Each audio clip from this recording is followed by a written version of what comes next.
La selección de atributos es bastante intuitiva. Si nos fijamos, por ejemplo, en este documento, tenemos un div con un identificador que es contenedor y dentro tenemos un h1 con una clase asignada, un párrafo también con una clase asignada y luego dos párrafos más. Bueno, pues por ejemplo, para seleccionar el div en concreto, si queremos seleccionar un elemento que tenga un atributo de tipo ID, simplemente lo ponemos. La diferencia es que para indicarle que es un atributo hay que ponerlo entre corchetes. Muy bien, probamos el documento y en efecto vemos que está poniendo un borde de color rojo a todo el div. Vamos a hacer una pequeña modificación, por ejemplo, supongamos que lo que queremos es seleccionar aquellos elementos que tengan un atributo de tipo class. Muy bien, pues cambiamos, vamos a probar. Y en efecto, los dos únicos elementos que tienen una clase asignada en el documento aparecerían afectados por la función CSS. ¿Qué ocurriría en el caso, por ejemplo, de que tengamos una clase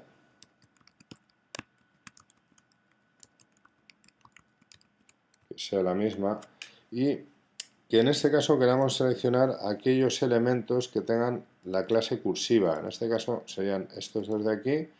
Seguimos teniendo otra clase en el documento que sería la clase principal. Para discriminar, en este caso sería seleccionar aquellos elementos que tengan el atributo class y cuyo valor sea igual a cursiva. Perdón, que se me ha colado aquí una comilla. Vale. Probamos.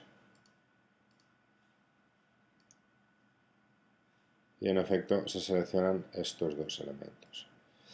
Como podéis observar, es algo muy útil porque nos permite ir refinando las búsquedas y sin embargo seguimos con la misma filosofía, simplemente escribimos una línea de código.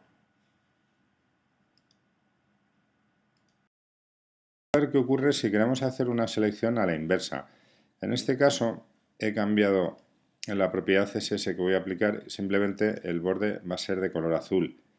Muy bien, dentro del documento seguimos teniendo un div con el identificador contenedor y tenemos tres elementos. Para que quede claro, he añadido en dos casos la clase borde azul y en otro caso tenemos la clase borde rojo. Muy bien, si quisiéramos seleccionar aquellos elementos cuya clase no fuera igual a borde rojo, muy bien, añadimos el signo de exclamación y probamos el documento.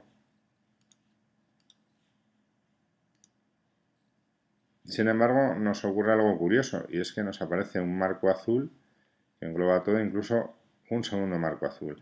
Vamos a ver qué es lo que está ocurriendo.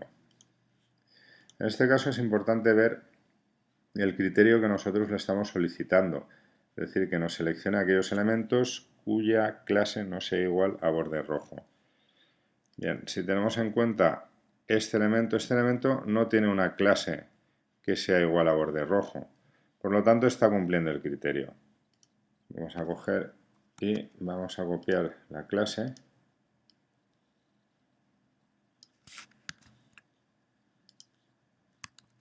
y vamos a volver a probar.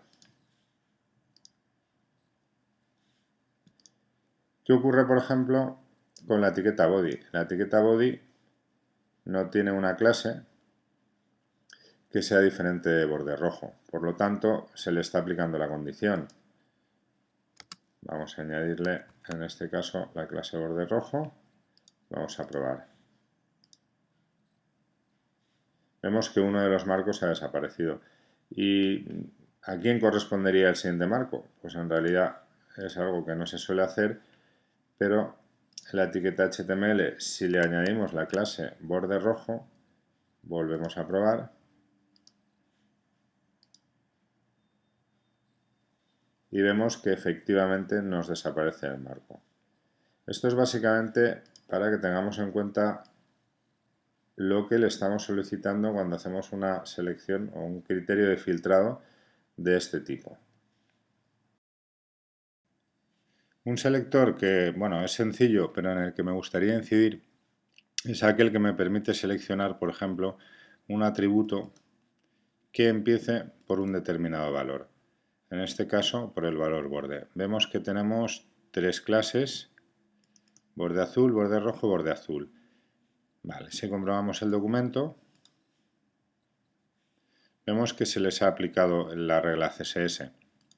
Lo único que hay que tener en cuenta que en realidad aquí el criterio de búsqueda es un string, porque vemos que la palabra borde se encuentra dentro del conjunto de toda la palabra, del nombre del atributo, pero sin embargo no hay que ponerle comillas, es el único aspecto que tenemos que tener en cuenta. Si, por ejemplo, buscamos el inverso, que sería atributos que terminen por un determinado valor, ponemos el símbolo de dólar y en este caso vamos a poner, por ejemplo, azul. Comprobamos y vemos que en efecto nos recoge el valor. Es decir, es capaz de seleccionar dentro de toda la palabra, aunque no tengamos espacios, lógicamente aquí no se deberían tener, pero es capaz de seleccionar ese valor. Después de haber visto algunos selectores, pues bueno, es lógico que nos preguntemos, bueno, ¿y cuál sería la utilidad práctica? Pues un ejemplo en el que podríamos utilizar estos selectores sería, en este caso, yo he añadido dos links. Uno que linka a un documento PDF y otro que linka a un documento HTML. Bien, pues con este tipo de selectores yo podría discriminar, por ejemplo, todos los links que hay en un documento y que linkan a un PDF. En este caso, vamos a poner un selector de atributos cuyo valor termine en PDF. Y lo que vamos a hacer es aplicarle, pues, por ejemplo, un color de fondo. Vamos a probar. Y vemos que en efecto se está aplicando este color. En este caso estamos utilizando la función CSS, pero por ejemplo podríamos utilizar otra función más avanzada para añadir código y añadirle directamente una imagen que represente un icono de PDF.